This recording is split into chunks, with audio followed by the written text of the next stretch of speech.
So the company came out and said, what, 13 million that first weekend. Is that a good number? They said it was a record number. Is it going to be sustainable? It's sustainable. It's a good number. It basically shows that the overall iPhones are growing modestly, probably up 5%, and the street's looking for flat. So that's really positive. I think overall, as you kind of see this play out over the next year, it's just going to be this slow, kind of gradual upgrade cycle. In terms of those numbers, so a big part of that, of course, is just the initial release in China, right?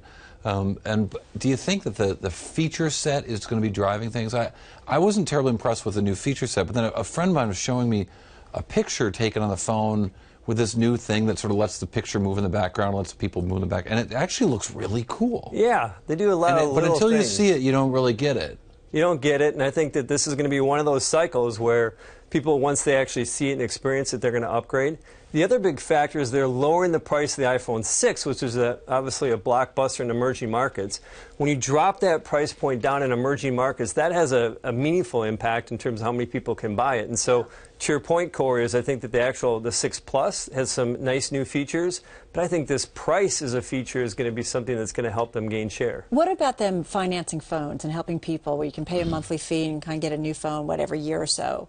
Or every couple of years? Yeah, what they're trying to do is just compress the time in between when you upgrade and really accelerate that upgrade cycle. It's a smart move by Apple in your view, Gene? It is, and if you look at the U.S., if you assume that 20% of people in the U.S. take Apple up on that plan and go from typically a 2-year upgrade cycle to a 1-year upgrade cycle, that's going to raise overall Apple revenue by about 3%. A lot of numbers there, but the big take is this, is that as we think about ways, or Apple thinks about ways that they can grow their business, speeding up the pace that they can upgrade is probably the biggest factor, and so they're throwing their hat into the game.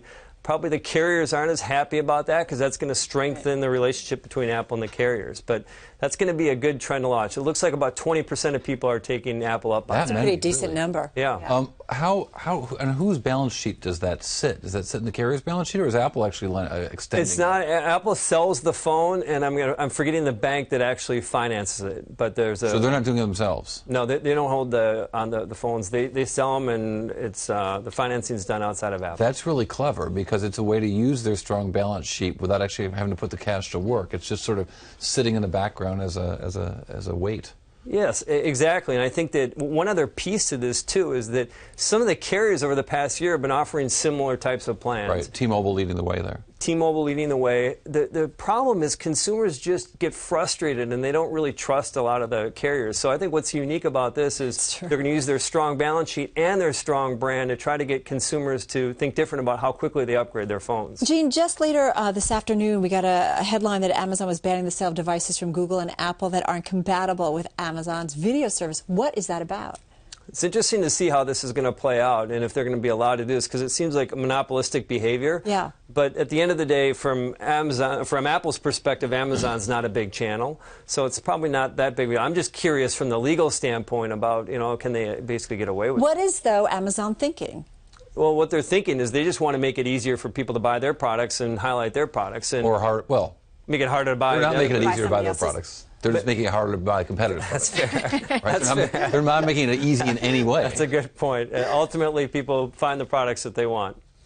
Hey, let's talk about the future of the living room. Where are we going? What's it going to be? It's going to be exciting. I think that the TV, as we know it, the smart TV really hasn't taken off. It's really not that smart, but the future is going to be more of a kind of a home hub. And what that means is it's going to have everything from gaming applications. So imagine your Nintendo Wii, basically embedded in your TV. Being able to do different apps, shopping, for example, I don't think that's going to be a big application. But also just the ability to search, discover, and get content when you want it.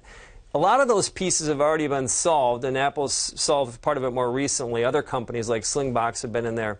The big piece that everyone's waiting for the living room really to take off is going to be when really compelling content packages are around. And that isn't around today. What do you mean? ESPN's compelling. Netflix is compelling. There's compelling one-off applications, but it still requires a typical consumer, if they want the 4 major broadcasters and if they kind of want their whole package together, some level of sophistication to put it together. In other words, cable cutting isn't mainstream. It's for more or less millennials. One piece that's going to get it to be mainstream is when there is a package that puts all of that together, and that's what Apple's been working on.